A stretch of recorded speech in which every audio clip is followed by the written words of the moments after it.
mix is boring. That's the comment from good old DJ BJ that almost ended my DJ career. Alright, maybe not ended, but it did send me into a bit of a spiral. So instead of clapping back and arguing with an internet rando, I gave myself a challenge. Could I learn from one of the most dynamic and exciting DJs out there? James Hype. Do you want to learn to perform transitions like this?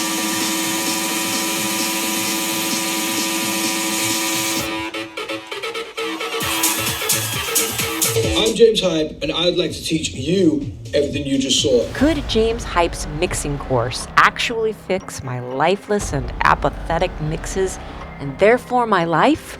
I'm Lavonda Rocks, and in this video, I break down what the Fader Daddy taught me. I'll test it in a real set, and I'll let you judge whether it actually worked, and if it's worth the money for you to take.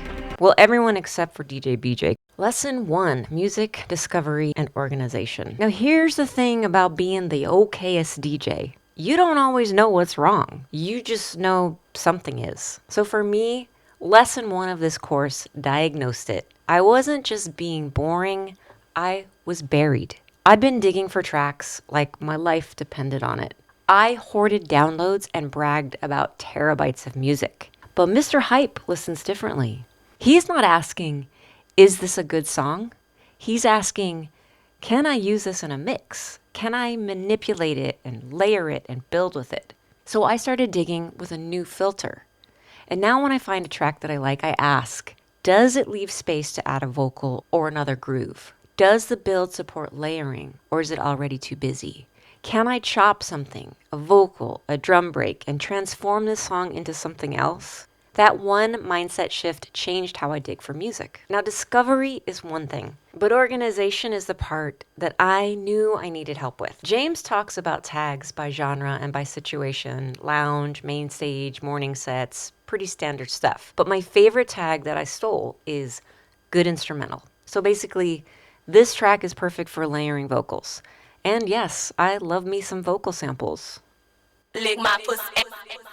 Wait. Then came the painful part, pruning. James keeps about 2,500 tracks in his library, and meanwhile mine was 80,000 deep, and if I'm honest, half of them were junk I would never play. Tell the truth in the comments. How many tracks are in your library? Confession time, it's good for the soul. But that first lesson forced me to admit, I wasn't just being boring, I was disorganized. Having more music doesn't make you a better DJ. Being intentional with your library and really knowing your music does.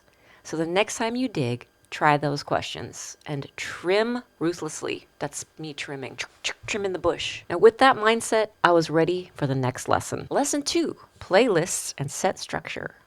Anyone can play the Spotify records, anyone can play the Beatport Top 10, anyone can mix one record into another really smoothly. We have the technology that makes that stuff easy. So what I want to bring to the table is the stuff that only happens once in a lifetime, where I'm mixing one track into another in a specific way that's never going to happen like that ever again. I'm not trying to give people perfection, I'm trying to give people true live performance. And that is something that a robot or AI could never do.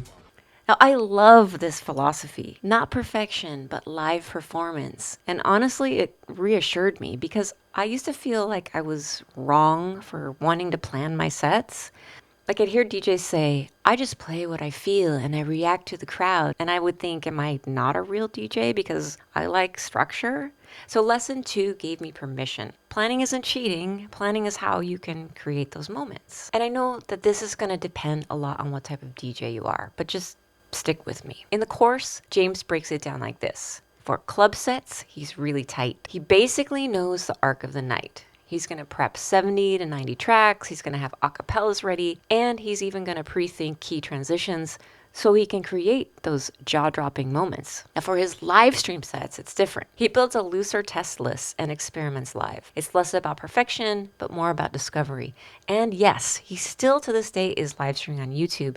And as you know, I love live streaming my sets, so I'm going to leave some links in the description if you're interested in getting started streaming your sets. Now for the sauce. Here's how the structure works, and this seriously has helped me so much. He builds playlists in mini chunks, like groups of 2 or 3 tracks that naturally flow together. And he drops a little marker track in between the groups so he can jump around without losing the thread. So his marker track is just his DJ drop. Meanwhile, my playlists look like an iTunes yard sale, which explains why my sets felt so random. So I started grouping my Always Works combos into mini sets too.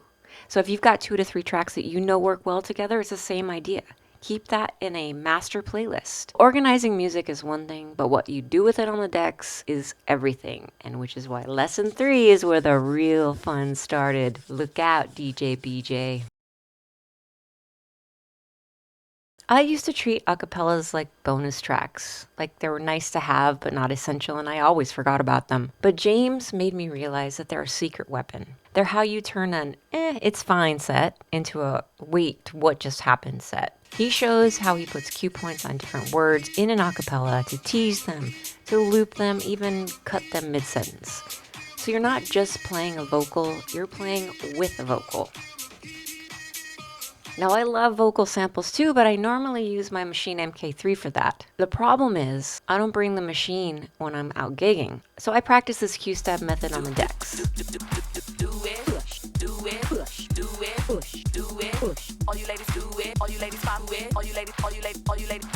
And I gotta be honest, when I played like this on a live stream, the chat was pretty hyped. I mean, no one threw their virtual bra at me or anything, but we're making progress. Next up was the noise effects and fader cuts. Now, everyone has seen how Fader Daddy uses the simple noise suites and fader cuts in the build-up. And watching him do it made me realize that I've been sleeping on tools that were sitting right here in front of me. And oh, how I do love to tweak knobs and abuse the faders. My big takeaway from this lesson was that none of these techniques are too complicated once you break them down. But they do make DJing feel more like you're playing an instrument, which I freaking love. And like any instrument, you have to practice. It's reps, it's drills, it's muscle memory. James talks about locking himself in the house before a tour and drilling this stuff. That requires planning and prep and rehearsal. I spent 3 days in my studio in London making the set for this tour. But once this tour's over, you'll never see that set again. And that's where the crazy transitions come from. So once the basics are automatic, then you can start chaining them into combos that actually stand out. And that leads me into the next part. Lesson 4, connecting tracks and transitions. Instead of doing a simple transition from this track into this track, what if I do it in a slightly different way? What if I experiment with the CDJ and find out what all these functions do? Now the course doesn't just teach you transition tricks. It teaches you how to put those combos and acapellas together that can make you feel like you're playing your decks. For example, one of his signature transitions that everyone knows by now is the hype loop. So, to do this, you lock a 1-beat loop as you're bringing in the next track. Then, you keep having it down as the tension builds until it's so tight that it becomes a tone. And then at last, you unleash the drop like it's cranking a pressure valve, and the crowd explodes. Cue the virtual brawls. And then there's the old tempo pitch slide. It's like making the vocal bend and melt into the track. And it's something I never thought about doing until Mr. Hype showed me the way. So you loop a beat of an acapella.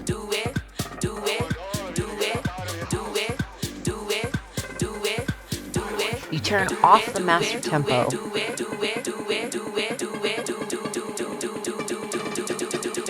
Then you slide the pitch up or down before cutting it right before the bass hits. Now there were a ton more of these tricks, so you should go check it out if this is interesting to you.